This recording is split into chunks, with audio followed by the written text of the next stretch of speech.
Sego, Scano, thank you, Noah, for coming and hanging out with us for a couple minutes. Yeah. One of the purposes of Seeing Red is to amplify Indigenous voices. And your voice is reigning strong, and we want to learn from the experiences of those that have carved the path before us. So I'm just glad that you took a second to come and hang out with us. Appreciate it. I wouldn't miss it for the world. So one of the first things that I want to ask is, why you feel it's important that Indigenous voices are heard and represented and shared. I think just as important is that Indigenous voices speak, and speak to the question that you ask is, why do we need to amplify our presence in the world? Mainly because our youngsters, essentially that, essentially it's the fact that as a young person needs to know that he and his people are represented in the world and not forgotten, I think society has tried to forget us. We're not a great topic for American mythology, So we have been sort of buried in the history of the development of this country, and we have played a huge part in it. And our youngsters need to know that. And I mainly say that because, as a youngster, I remember feeling that empty feeling of, what about me?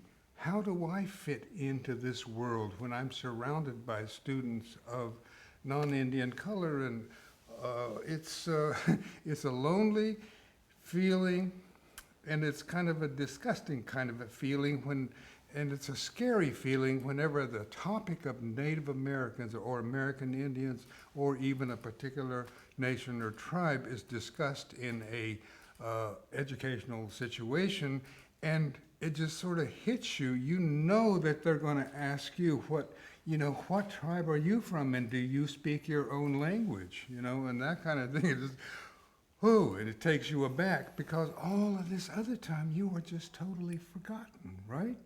Well, I think that representation on media is a great driving force to improve that idea for youngsters about our presence as different nations, as individuals, as people who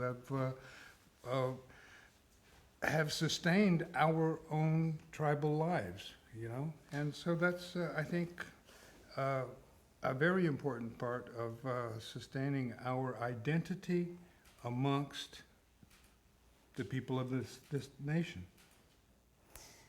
It was funny, I just met Susan Aglukart, and she was one of the first women that I saw singing on TV, and I remember that feeling of seeing a Native woman being like, wow, she can do it, I could do it, that feeling.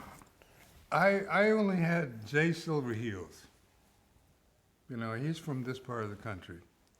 But he was the only one until much later in life when the late Will Sampson came along and Chief Dan George.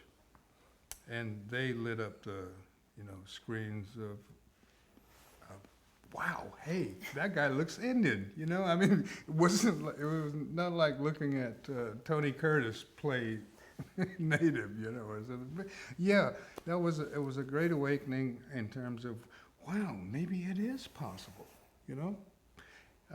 And I think that the more of our youngsters who, like Amber here, are coming up into the world of media and representing us, our peoples, if you will, it's I think an improvement in terms of our own self-concept, for one, and identity, makes a big difference.